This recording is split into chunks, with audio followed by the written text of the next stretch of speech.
Everyone keeps telling you, you're just lazy. They say it like it's a joke, like it's something small, harmless. But it's not funny, is it? Because deep down you know the truth.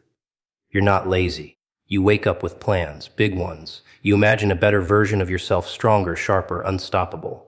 And then nothing happens. Not because you can't, but because you won't. That's the part no one wants to admit. See, laziness is comfortable. It lets you hide.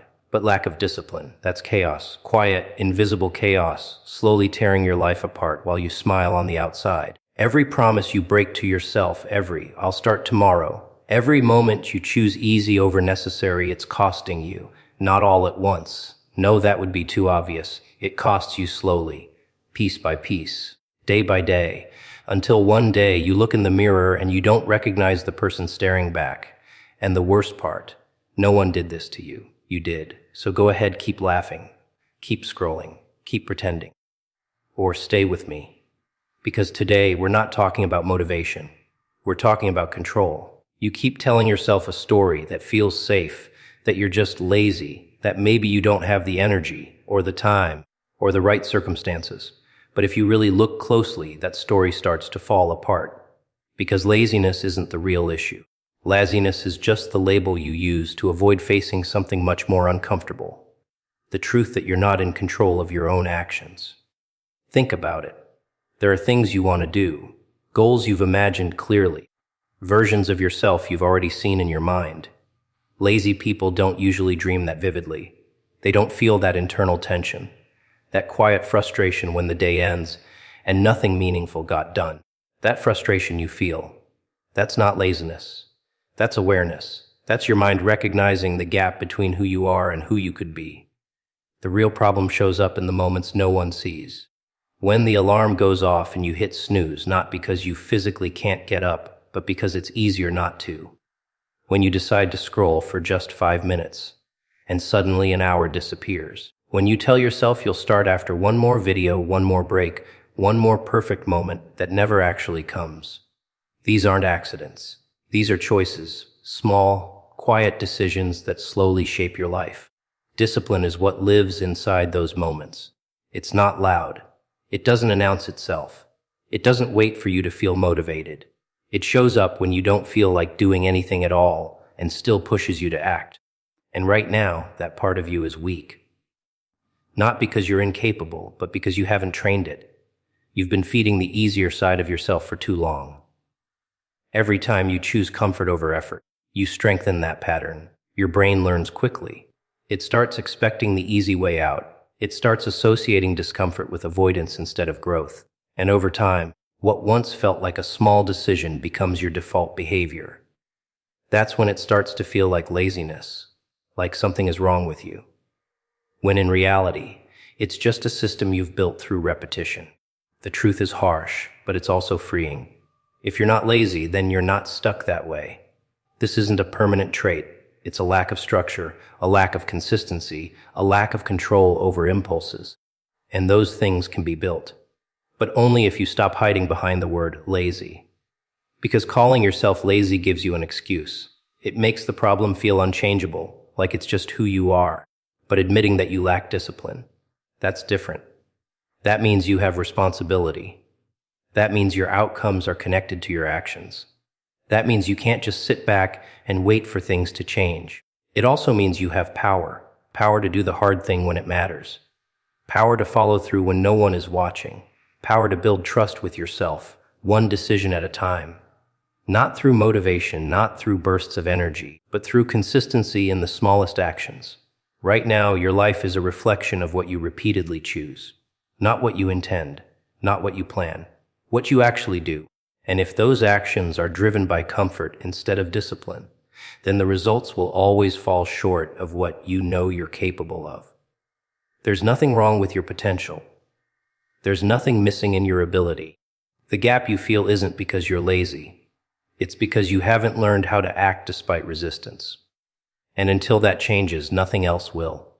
The moment you stop blaming laziness is the moment you lose your excuse. And that's where things start to get uncomfortable, but real. There's a quiet war happening inside you every single day, and most of the time, you don't even notice it. It's not dramatic. There's no noise, no warning signs, no clear moment where everything falls apart. It's subtle, almost invisible, but it's always there. The pull between discipline and comfort. Comfort feels harmless. It feels like rest, like relief, like something you deserve. It whispers to you in a soft, convincing voice. You've had a long day. You can start later. One break won't hurt. And the dangerous part is it's not completely wrong. That's why it wins so often. It doesn't feel like self-sabotage. It feels like kindness. Discipline, on the other hand, doesn't feel kind. It feels strict. It interrupts your ease. It asks you to move when you want to stay still. It pushes you to act when your mind is searching for excuses. It doesn't care how you feel in the moment. And because of that, it's easy to see it as the enemy. But that's the illusion. Because comfort doesn't just give you rest. It slowly takes control. Every time you give into it without question, you reinforce a pattern. You teach yourself that avoiding effort is acceptable, that delaying action is normal, that choosing the easy option is justified. And over time, these small decisions stack up, not in a way that shocks you, but in a way that quietly reshapes your behavior. You start choosing what feels good now over what actually matters. You start building a life around immediate relief instead of long-term growth. And the more you do it, the harder it becomes to break out of it. Not because it's impossible, but because it becomes familiar. And familiarity feels safe.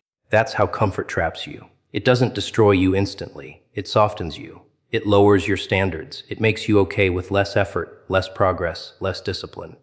Until one day, you realize you're capable of more, but you've trained yourself to settle for less. Discipline works differently. It doesn't reward you immediately. In fact, it often feels like you're losing something in the moment. Your time, your energy, your comfort. But what you're actually doing is building something deeper. You're creating control. You're strengthening your ability to act regardless of how you feel. And that changes everything. Because when you rely on comfort, your actions depend on your mood.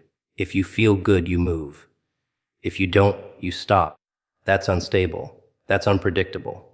That's why progress feels inconsistent. But when you rely on discipline, your actions become steady. You show up whether you feel like it or not. You do the work even when it's boring, even when it's uncomfortable, even when no one is watching. And that consistency is what creates real change. The problem is, most people don't see this clearly. They think they're making small, harmless choices throughout the day, skipping one task, delaying one goal, choosing one moment of ease. But those moments aren't isolated, they're connected, they form patterns. And those patterns define your results. Comfort is always available. It requires nothing from you. No effort, no resistance, no growth. That's why it's so tempting. That's why it feels natural. But what feels natural isn't always what moves you forward. Discipline feels unnatural at first. It feels forced. It feels uncomfortable. But that's because it goes against the habits you've built. And habits don't change without resistance. That discomfort you feel when you try to be disciplined, that's not a sign to stop. That's a sign that something is shifting. The real battle isn't about doing something extraordinary. It's about what you do in the ordinary moments. The small decisions, the ones that seem insignificant. That's where the outcome is decided. You don't suddenly become disciplined one day. You become it through repeated choices, choosing effort over ease, action over delay, growth over comfort. Again and again, until it becomes part of who you are. And comfort never stops pulling you back. It never disappears. It just gets quieter when you stop listening to it. The question isn't whether comfort will show up. It always will. The question is how many times you're willing to say no to it before your life starts to change. You don't lose to the world first. You lose to yourself, quietly, repeatedly, in ways that seem too small to matter, until they do. It starts with something simple, a promise. Not to anyone else, but to yourself. You say you'll wake up earlier. You say you'll focus. You say this time will be different. And in that moment, you believe it. It feels real, strong, certain. But then the moment comes and something shifts. The alarm rings, you hesitate. The work waits, you delay. The plan exists, but you don't follow it. And just like that, the promise breaks. Not dramatically, not loudly. Just quietly, like it never mattered. That's where the damage begins. Because every time you break a promise to yourself, something inside you changes. Not instantly, not in a way you can clearly see, but over time it builds. You start trusting yourself less. Your words lose weight. Your intentions feel weaker. And eventually, even when you say, "I'll do it," a part of you doesn't believe it anymore. That's the real cost. It's not just about missed goals or wasted time. It's about the relationship you have with yourself. Because discipline isn't just about actions. It's about trust. And right now, that trust is fragile. You've trained yourself to expect inconsistency. You've taught your mind that your commitments are optional, that they can be delayed, adjusted, ignored. And once that pattern sets in, it spreads. It affects everything: your work, your habits, your focus, your confidence. Because how can you feel strong when you know you don't follow through? Every broken promise becomes evidence. Evidence that you don't stick to things. Evidence that you start but don't finish. Evidence that you choose comfort when it matters most. And your mind keeps collecting that evidence, building a quiet case against you. That's why it starts to feel heavier over time. At first, it's just a missed task. Then it becomes a pattern. Then it becomes an identity. You stop seeing it as something you do and start seeing it as who you are. I'm just not consistent. I always fall off. That's just how I am. But that identity wasn't given to you. You built it, one decision at a time. And the worst part is, no one else sees this process the way you do. From the outside, it looks like nothing. A few delays, a few unfinished things. But inside, it's different. Inside, you know how many times you said you would change and didn't? That's what makes it frustrating. That's what makes it personal. Because you're not lacking ability. You're not lacking ideas. You're lacking follow-through. And follow-through is built on one thing: keeping your word to yourself. Not when it's easy. Not when you feel motivated. But especially when you don't. That's where most people fail. They rely on emotion to carry them. They wait to feel ready, to feel inspired, to feel energized. But those feelings are unstable. They come and go. And when they go, so does the action. Discipline doesn't wait for that. It operates differently. It says if you decided to do something, you do it, regardless of how you feel in that moment. No negotiation. No delay. No excuses dressed up as logic. That's how trust is rebuilt. Not through big changes or sudden transformation, but through small, consistent proof. You say you'll do something, and you do it again and again, until your mind starts to recognize a new pattern, until your words start to mean something again. Because right now, the gap between what you say and what you do is too wide, and that gap is where your potential disappears. Every time you close that gap, even slightly, you gain something back: a sense of control, a sense of direction, a sense that maybe you can rely on yourself after all. But it requires honesty. You can't keep pretending the broken promises don't matter. You can't keep ignoring the pattern, because the longer it continues, the harder it becomes to change. And deep down, you already know this. You've felt it. That moment when you say you'll do something, and a voice in your head immediately doubts it. That voice didn't come from nowhere. You created it. There's a phrase you've repeated so many times, it barely even registers anymore. It slips out without resistance, without guilt, almost like a reflex. "I'll start tomorrow." It sounds harmless, responsible even, like you're not quitting, just delaying, like you still have control over the situation, like the plan is still alive, just waiting for the right moment. But that moment never comes, because tomorrow isn't a real plan. It's an escape. It's the easiest way to relieve pressure without actually solving anything. The moment you say it, the discomfort fades. The urgency disappears. You feel better not because anything changed, but because you postponed the effort, and your mind rewards that. It learns quickly that avoidance brings relief. That delaying action feels easier than facing it. So the next time things get uncomfortable, it offers the same solution again. Not now, tomorrow, and again you accept. That's how the cycle builds. It's not one big failure.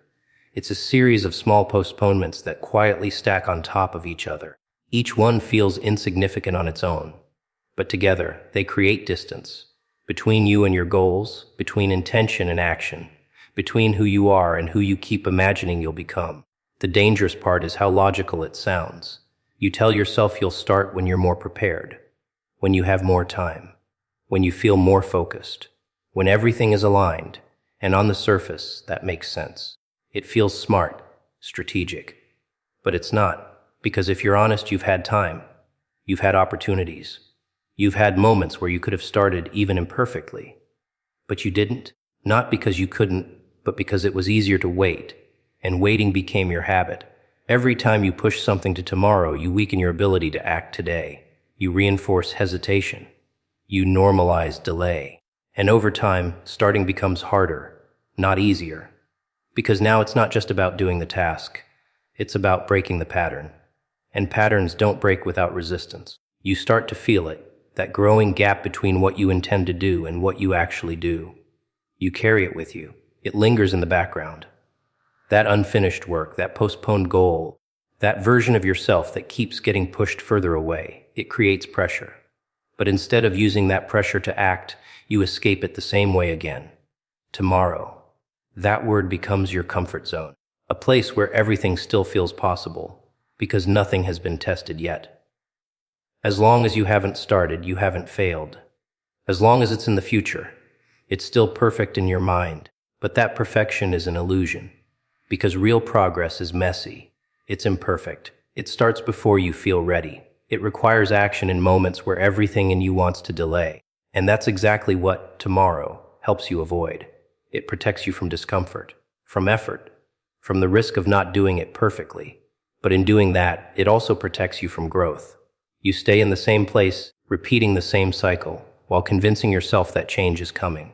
But it isn't. Not like this. Time doesn't fix delay. Time amplifies it.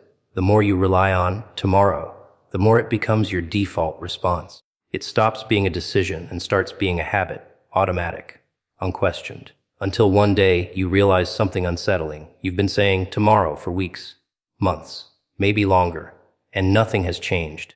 Not because you're incapable, not because you lack potential, but because you've trained yourself to postpone action instead of taking it.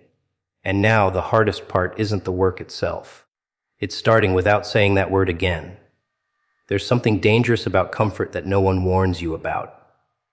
It doesn't look like a threat. It doesn't feel like something that could ruin you. In fact, it feels like the exact opposite. It feels safe, familiar, deserved. That's why you don't question it. You sit a little longer. You rest a little more.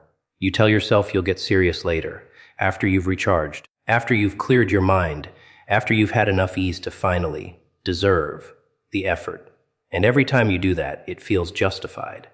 But comfort doesn't just give you rest. It slowly rewires you. It teaches your mind to avoid resistance. It makes ease your default setting. It lowers your tolerance for anything that feels difficult, uncertain, or demanding. And once that shift happens, even small tasks start to feel heavier than they actually are. You begin to hesitate more. Things you once could have handled without thinking now require effort just to start. You overthink simple actions. You delay decisions. You wait for the right mood to do things that never required a mood in the first place. That's how comfort weakens you. Not all at once. Not in a way that shocks you, but gradually in a way that feels normal. That's what makes it dangerous. You don't notice the decline while it's happening. You adapt to it. You adjust your expectations. You convince yourself this is just how things are now. And slowly, your standards drop. You stop expecting discipline from yourself. You accept inconsistency. You become okay with unfinished tasks, missed opportunities, wasted time. Not because you want that life, but because you've become used to choosing what feels good instead of what actually moves you forward. Comfort makes you passive. It removes urgency. It dulls ambition. It replaces action with intention. Plans that never leave your head, ideas that stay untested, goals that feel real only in imagination. And the worst part is, you don't feel like you're doing anything wrong. You're not making obvious mistakes. You're not failing dramatically. You're just not moving, not growing, not pushing beyond what's easy. And that kind of stagnation is harder to detect because it doesn't come with immediate consequences. But the consequences are there. They show up over time. In the opportunities you didn't take, in the progress you didn't make, in the version of yourself that stays just out of reach, no matter how much you think about it. Comfort keeps you close to where you are. It convinces you that you're fine, that there's no rush, that you can always try later. And as long as you believe that you stay exactly where you are, maybe even slipping backward without realizing it, Because while you're staying comfortable, nothing is being built. Discipline isn't growing. Resilience isn't forming. Focus isn't improving. You're not developing the ability to handle discomfort, which means the moment something truly challenging appears, you're unprepared for it. That's when it hits you. When you finally need strength, but haven't been practicing it. When you finally want change, but haven't been building the habits required for it. When you realize that all the time spent in comfort didn't prepare you, it weakened you. And suddenly, what once felt harmless starts to feel costly. Because comfort isn't neutral. It's not just a break. It's a direction. Every time you choose it without awareness, you move further away from growth and closer to stagnation. You become someone who avoids effort, someone who delays action, someone who waits instead of moves. Not because that's who you are, but because that's what you've practiced. And practice creates identity. That's the quiet damage, the part no one sees while it's happening. The way comfort slowly shapes you into someone who struggles to do hard things. Not because they're impossible, but because they've become unfamiliar. And unfamiliar always feels harder than it should. So you stay where it's easy, not realizing that the longer you stay there, the harder it becomes to leave.